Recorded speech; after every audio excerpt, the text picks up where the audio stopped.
Um mapeamento da política e dos políticos paranaenses. Esta é a proposta do livro Quem Governa, produzido pelo Departamento de Ciências Sociais da UFPR. O coordenador do projeto é o professor Renato Pericinoto e a ideia é contribuir com o panorama político atual. Renato, primeiro, muito obrigado por ter vindo.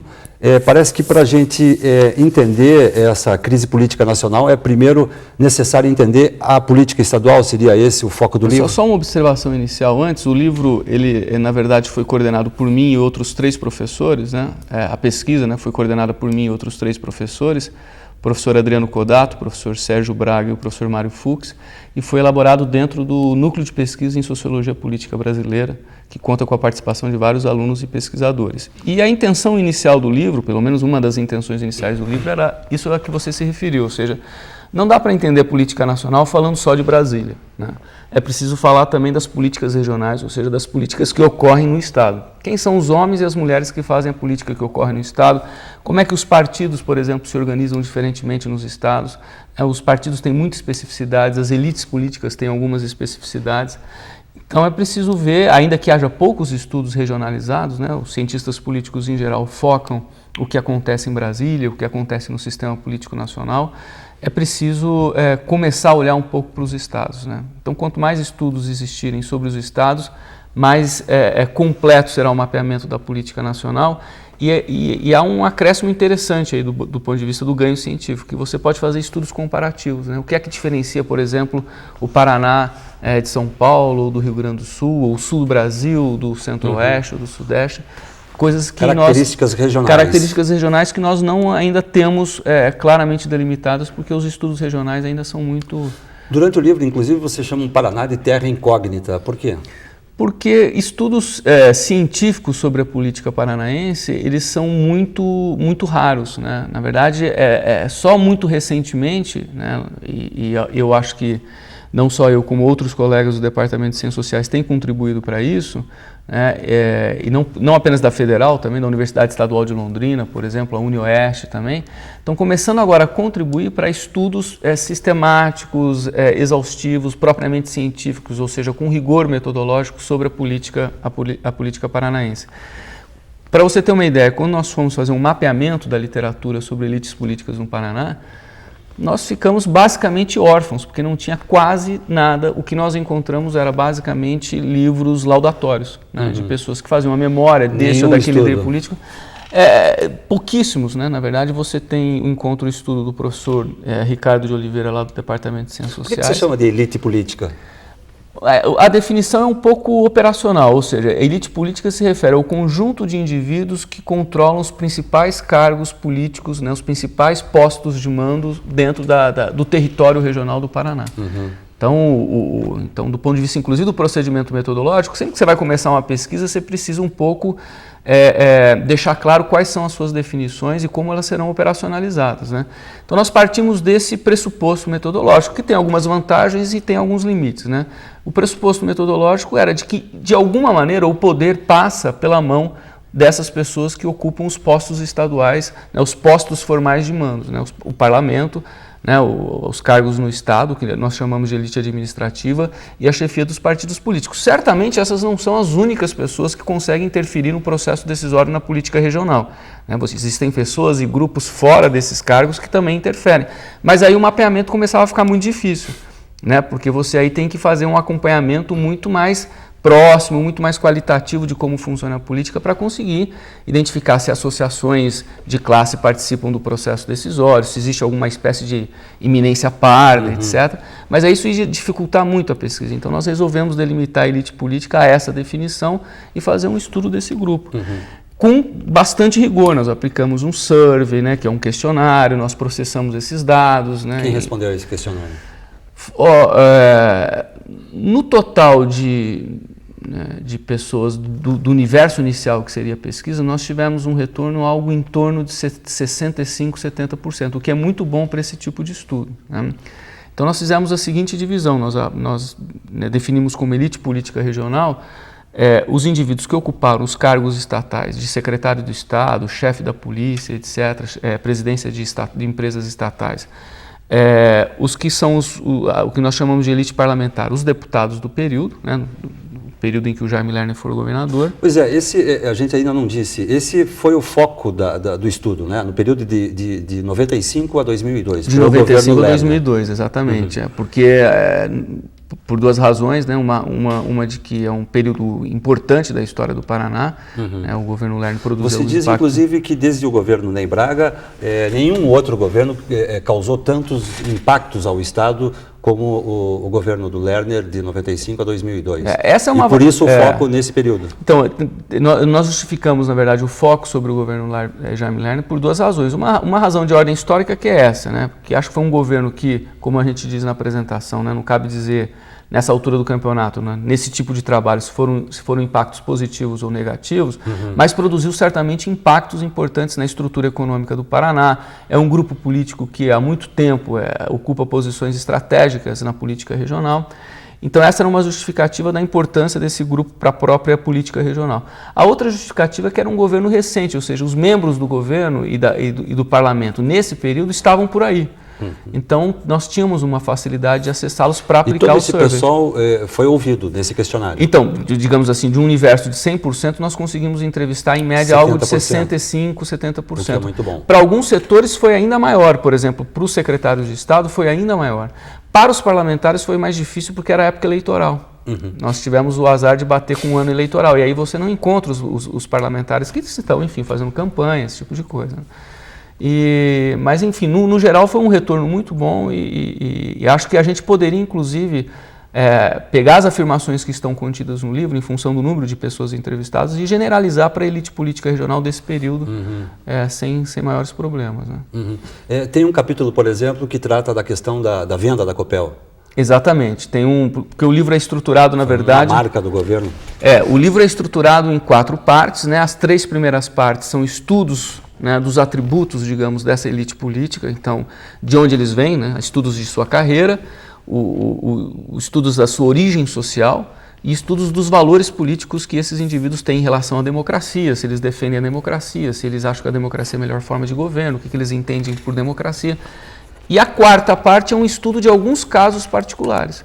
Nós temos um estudo sobre a produção legal, nós temos um estudo sobre a cobertura da mídia, como é que a Assembleia é coberta pela mídia local, né? A intensidade dessa cobertura, a qualidade dessa cobertura, e um capítulo específico sobre a Copel, em que se tenta explicar por que num primeiro momento a Copel a privatização da Copel foi encaminhada de forma muito tranquila, e num segundo momento foi aquele embate político exatamente com o governo praticamente saindo derrotado, pelo menos do ponto de vista político mais amplo. E o que houve, na verdade? A que conclusão? Então, os autores desse artigo, que é o professor Mário Fux, que agora se encontra na Federal de Minas Gerais, e uma aluna pesquisadora que se chama Emi, né?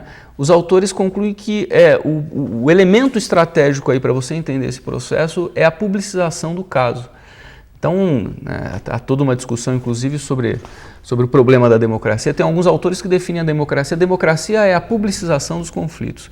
Quanto mais você privatiza os conflitos, você mantém os conflitos fechados, você sempre favorece o mais forte, né? Porque o mais forte sempre vai ganhar. Quando você torna o conflito público, você abre a oportunidade do mais fraco incorporar novos atores ao processo e reverter a relação de força.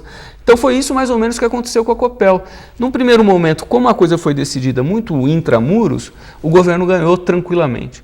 Num segundo momento, como inclusive se aproximava da época da eleição, o governo já entrava em conflito com a sua base no parlamento porque não estava liberando tanto dinheiro, tantas verbas, os parlamentares começaram, e o caso Copel veio à luz, os parlamentares começaram, alguns ideologicamente engajados na manutenção da Copel como empresa pública e outros calculando o custo eleitoral de se privatizar a Copel. E aí se gerou um caso de muito complicado, ou seja, o caso Copel é interessante que mostra como que os parlamentares, quando querem, podem dificultar bastante a vida do executivo. Nós somos acostumados a ver o legislativo seguir tranquilamente o executivo, mas quando os parlamentares querem, eles podem fazer com que a casa funcione como de fato um poder alternativo. Você falou da relação da mídia com os parlamentares. Na verdade, esse estudo é um estudo de como que a Assembleia aparece na mídia, num estudo de um jornal específico, que é a Gazeta do Povo. Como é que foi coberto o jornal ali, como é que a Assembleia foi coberta ao longo de um ano, se não me engano, ou de uma legislatura, se não me engano é de uma legislatura inteira. E a revelação é que se cobre muito pouco a Assembleia. A Assembleia só aparece nas páginas do jornal em momentos de momento eleitoral. Um grande tema está em discussão. Ou um grande tema ou no momento da eleição. Então nós podemos, a partir desse tipo de análise, chegar à conclusão de que a população de fato não é informada acerca do poder legislativo, como ele funciona. Por que ocorre isso? Na verdade, o artigo o artigo não chega a explicar o porquê que ocorre. É mais uma constatação, que é um primeiro passo, inclusive, da pesquisa, é mais a constatação de um problema. Né? A Assembleia não está nas páginas do jornal. Eu intuo que isso se deve ao fato de a política cotidiana da Assembleia se dedicar muito a questões de fato que não interessam muito à população. Então existe um outro estudo, o estudo do professor Sérgio Braga, com uma outra pesquisadora, em que ele mostra claramente que grande parte da produção legal da Assembleia é de projetos de utilidade pública ou de homenagens, né? Não que o Congresso, não que a Assembleia não faça coisas importantes. Ela faz coisas importantes, tenta fazer coisas importantes e em alguns momentos é meio que brecada, freada pelo Executivo, mas grande parte da atividade da Assembleia se dedica a esse tipo de coisa, né? Então talvez essa seja uma explicação, mas isso é muito mais um chute do que uma afirmação comprovada. E o livro também estuda a origem desses parlamentares. Exatamente. Quem são, de onde vêm, para onde vão. Isso compõe, né, o estudo dos atributos dos parlamentares, dos administradores que ocuparam os cargos de secretário de Estado e dos líderes partidários, compõe toda as 3 primeiras partes do livro. Então aí a gente teve também alguns achados interessantes. Por exemplo, a gente descobriu, quando a gente olha para a carreira desses indivíduos, qual é a trajetória? Como é que começa uma carreira típica de um parlamentar, por exemplo, no Paraná? Primeiro, nós descobrimos uma coisa muito interessante. Há uma espécie de especialização e de divisão do trabalho político. A carreira parlamentar, quem é parlamentar é quase só parlamentar, né? Não trafega por outros cargos da elite política. Não vai ser secretário de Estado. O Jaime Lerner, por exemplo, quase nunca recrutou seus secretários entre os deputados. Né? O que acontece muito no nível federal, né? Por exemplo, quando o presidente distribui as pastas ministeriais em função da coalizão partidária, aqui nunca aconteceu isso. E dá para identificar a origem disso, desse comportamento? Por que em nível federal sim e em nível estadual não? Essa é uma boa questão de pesquisa. Por que lá acontece e aqui não? Né? Isso seria, eu acho que não existem respostas ainda para isso. Aqui no caso do Paraná, eu acho que existe uma especificidade, né? Do caso especificamente do governo Lerner, que é o seguinte: o governo Lerner é portador, digamos assim, de uma ideologia tecnocrática. Ele sempre enfatizou essa ideia de que seu governo era um governo de técnicos. E isso não é apenas embora a gente possa evidentemente discutir o argumento de que isso implica que eles não sejam políticos, é claro que são políticos, mas isso não é uma mera mentira. Isso de fato se traduz numa forma de recrutar os seus secretários de Estado. Então, enquanto os parlamentares são só parlamentares, os secretários de Estado são técnicos oriundos dos quadros estatais de fato, ou profissionais liberais, engenheiros, etc., arquitetos, ou pessoas que tiveram já carreira no serviço público. Então, ele não escolhe políticos para ser secretário de Estado de fato. Você tem um governo de técnicos, que certamente faz política, mas é um governo de técnicos. Então, esse foi um achado interessante. Você tem no Paraná uma certa institucionalização da carreira de parlamentar. Então, para você ter uma ideia, para 57%, algo em torno de 60% dos entrevistados, o primeiro cargo dos deputados estaduais é de vereador. Então, eles começam como vereador, passam eventualmente na condição de secretário municipal de alguma pasta da prefeitura local e depois entram como deputado estadual. Então, tem uma carreira política específica que faz do parlamento um lugar razoavelmente institucionalizado, né? Tá certo, Renato. A gente vai fazer um rápido intervalo, mas já voltamos. Um instante só.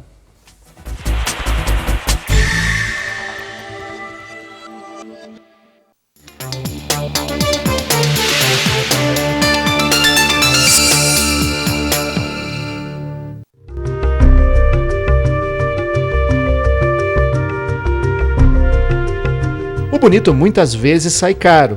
De cada 10 animais capturados na natureza, 9 morrem antes que um chegue à sua casa. Pense nisso antes de comprar um animal silvestre. você pode denunciar pelo telefone 0800 61 8080.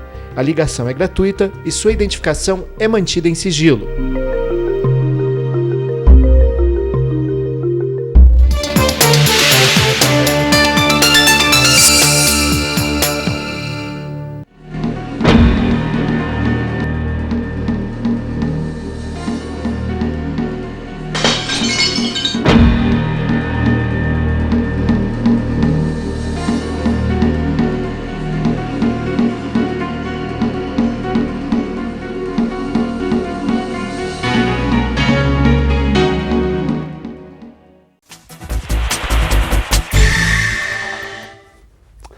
Você assiste o programa Saiba Mais, que hoje conversa com o professor Renato Pericinoto, coordenador do projeto do livro Quem Governa, um estudo sobre a política paranaense no período de 95 a 2002. Aliás, o livro já está à disposição dos interessados em livrarias? Não ainda. O livro está no final do processo de avaliação pela editora da universidade, quer dizer, o livro foi aprovado, né? Só é o caso de fazer algumas modificações, ele vai retornar ao parecerista para que ele dê o aval final.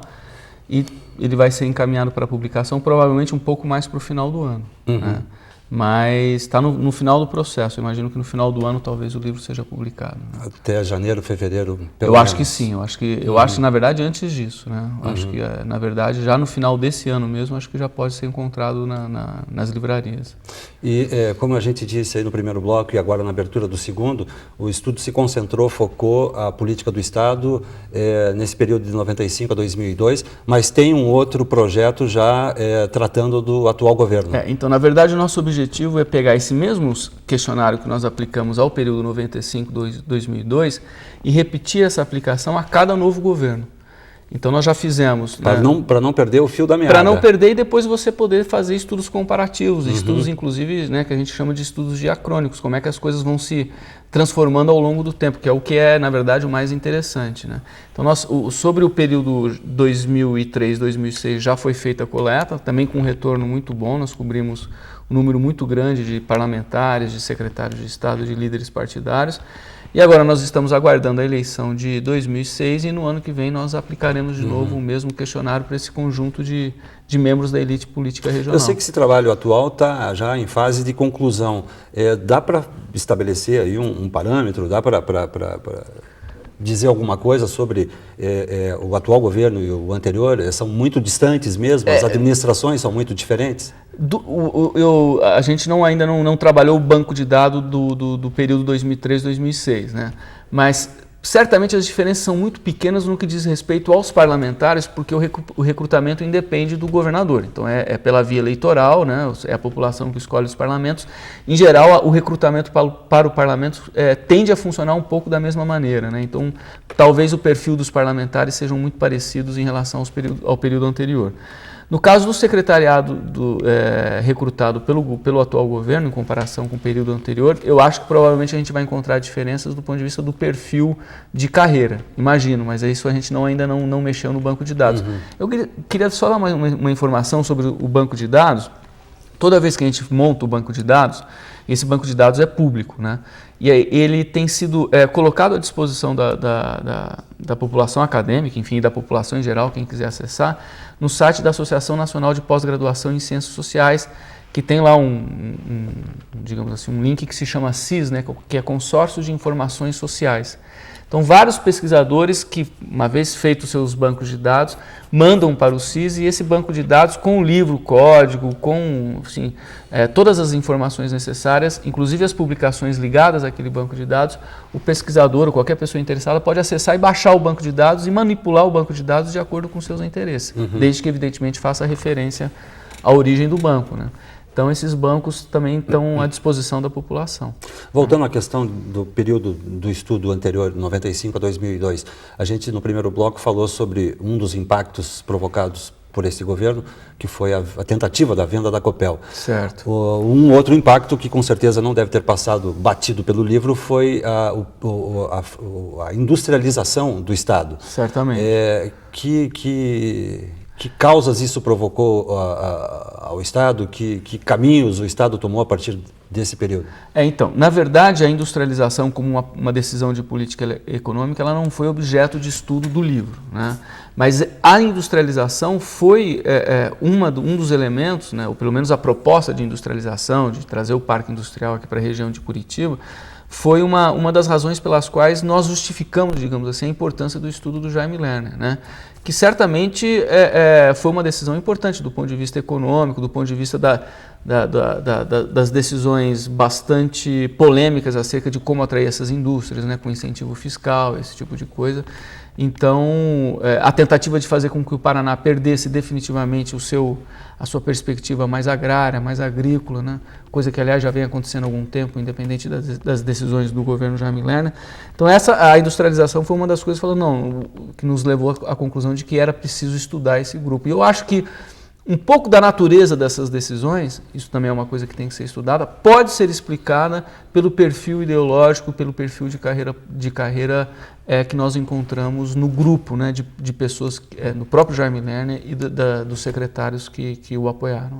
Que outros fatos curiosos que o livro deve ter detectado aí nesse período de pesquisa, além da industrialização, nesse caso do período da industrialização do Estado, a tentativa de venda da Copel, o que mais? Olha, uma coisa um achado, umas discussões muito interessantes que eu acho que o livro faz também, é aquela que se refere um pouco aos valores dos membros das elites políticas, né? Uma das questões que hoje é muito recorrente na ciência política, um dos estudos, né, um dos objetos de estudos muito recorrentes, é saber em que medida a democracia se encontra consolidada no Brasil. E você divide essa pesquisa em geral em duas, digamos, regiões, né? O que é que a população em geral pensa sobre a democracia e o que é que as autoridades ou as elites políticas pensam sobre a democracia. Em geral, você encontra uma maior presença de valores democráticos entre a elite política do que entre a população. A população tem um grau maior de desconfiança, de indiferença, etc. E o que nós descobrimos, pelo menos no caso dos parlamentares, é que, sob vários aspectos, não faz muita diferença ser de esquerda ou ser de direita, né?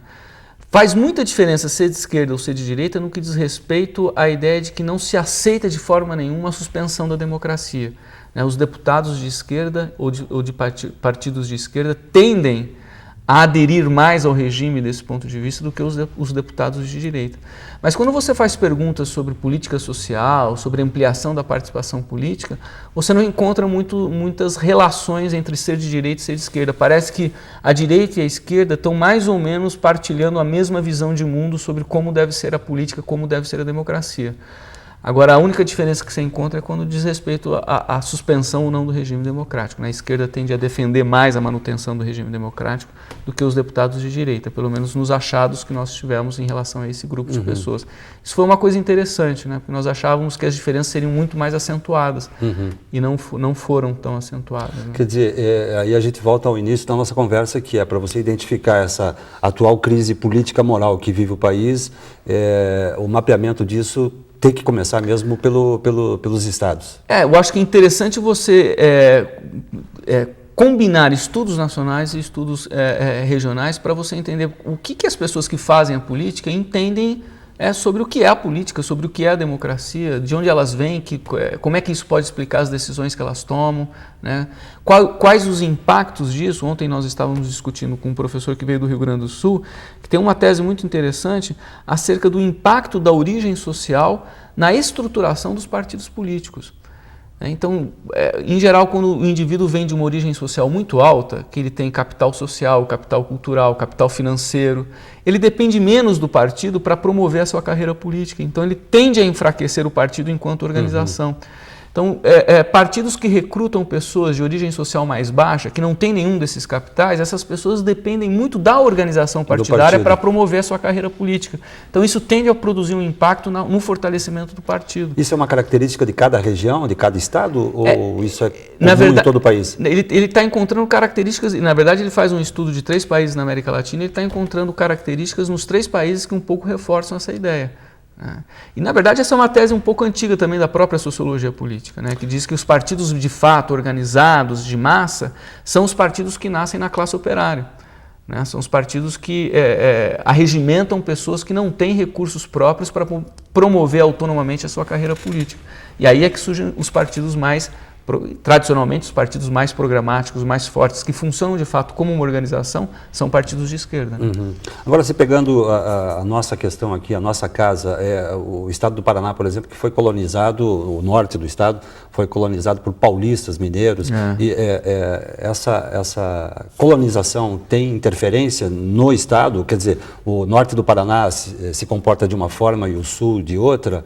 Existe isso, não? Não, politicamente? A gente não avaliou isso. A princípio nós achamos que não. O que o livro diz a respeito disso, ou pelo menos de um assunto mais ou menos ligado a isso, é que há um alto índice de localismo, né, naquilo que nós chamamos de localismo da elite política regional. O Paraná não importa políticos. O Paraná forma os seus próprios políticos já há algum tempo, coisa que se reflete inclusive em outras dimensões digamos assim, das elites sociais e não só políticas, as elites jurídicas, por exemplo. Né? Os estudos sobre o judiciário, por exemplo, têm mostrado que o Paraná forma significativamente os seus membros do judiciário. Você não tem gente formada em São Paulo vindo trabalhar no Paraná. Uhum. Você tem gente formada no Paraná trabalhando no Paraná. A mesma coisa acontece com a elite política. São indivíduos que podem até ter nascido fora, mas iniciam a sua carreira política majoritariamente no Paraná. É uma elite política regionalizada. Né? Então nós podemos falar de uma elite política propriamente paranaense, o que não acontecia há algum tempo atrás. Né? Parece que há algum tempo atrás o Paraná importava, digamos assim, pessoas que já tinham iniciado a sua carreira política em outros estados. Esse item da pesquisa, de onde vem, quem são, dos parlamentares, também se aplicou aos cargos de secretário, de chefes de polícia? De líderes partidários. A questão dos líderes partidários é muito interessante. A gente notou que a carreira menos provinciana, isto é, que passa por postos no governo federal, mais longas são dos líderes partidários. Para você ser presidente de partido, você precisa ser uma espécie de cacique político. Você não pode ser qualquer indivíduo. Você tem que ter anos, né, de prestação de serviço ao partido. Você não chega à condição de líder partidário, de presidente de um partido do dia para a noite. Então eles têm, por exemplo, vários deles passam por postos federais, o que você não encontra em nenhum dos outros membros. Indivíduos, deputados estaduais e secretários de Estado, nesse período, não passam por postos federais, só os líderes partidários. Então, mostra que ser líder partidário é uma coisa mais exigente, digamos assim, do ponto de vista da carreira, do que ser parlamentar ou secretário de Estado. O caso do Aníbal Cury, por exemplo, é um caso à parte. O Aníbal Cury, o próprio Requião, que era presidente do PMDB quando nós entrevistamos, o Álvaro Dias, etc. São os chefes dos partidos, são os grandes... Embora o Aníbal Cury nunca tenha sido um deputado federal. Não, ele foi deputado estadual, verdade. Ele foi deputado estadual, mas de carreira longuíssima. Né? Ele tem... Até ele morrer, se não me engano, ele tem 9 mandatos. Né? Então não é uma coisa, não é um posto a que se chega facilmente. Né? Pelo menos essa é a constatação que nós chegamos. Né? Tá ok, Renato, muito obrigado por ter vindo. O prazer foi todo meu. O Saiba Mais volta com uma nova edição na semana que vem. Um abraço, até lá.